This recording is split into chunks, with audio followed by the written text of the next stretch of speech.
I'm not a socialist, and I don't wish that we had here in America what they have in other countries. What I'm saying is we could have the very best that America could produce if we didn't have the government of America against the interests of the citizens of America. So maybe they have much better airports in other countries. I don't want to have their airports. I want to have the very best airports an American airport could be. The very best healthcare an American healthcare could be.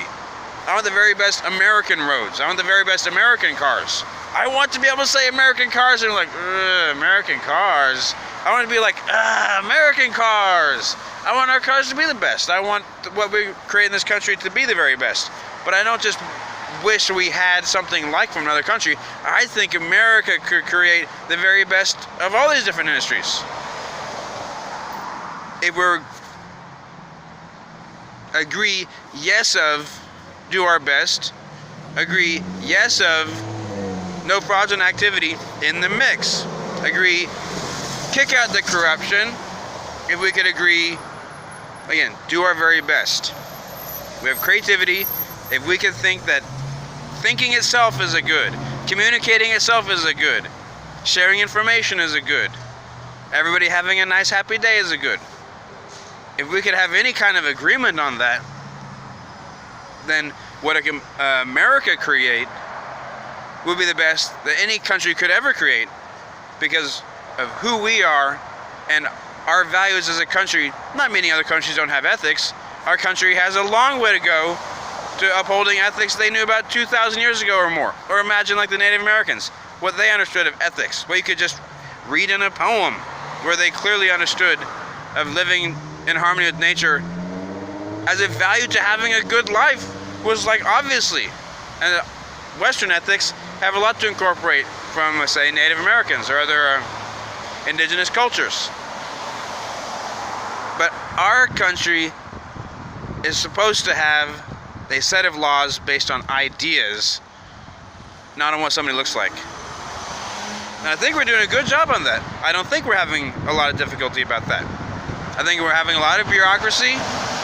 I think the historical elements of the agricultural revolution, quote unquote, of where basically the character of Jafar from Aladdin telling you what to grow in your field. Look also in the history of China. It's well documented. There was a time when people just were hunter-gatherers over there too, and then somebody came around and told them to plant certain crops. And then they had all various schools of thought of, are those the right crops to plant? And somebody else says, hey, wait a second, why can't we just grow whatever we want? And they have a whole record of the history when that actually happened. For us, it's like part of a fairy tale that happened even before the Bible, basically. We lost most of that part of our history.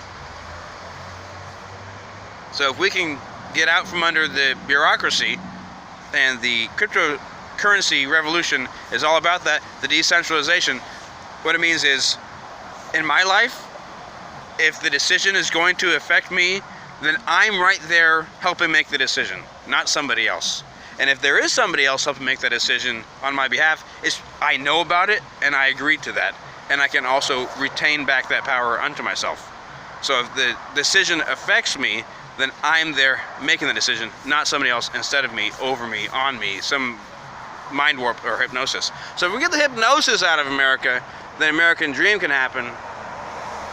Then that's the America the whole world wishes we were, and then we can help those countries. We got to be the example to help the other countries to have constitutional reforms to build their countries based on ideas rather than ethnicity. That's going to be hard. But also to make sure to keep private property all around the world, keep self-defense all around the world. And cryptocurrency can help with that. We're not creating so much of a technological future, but creating a responsibility culture future.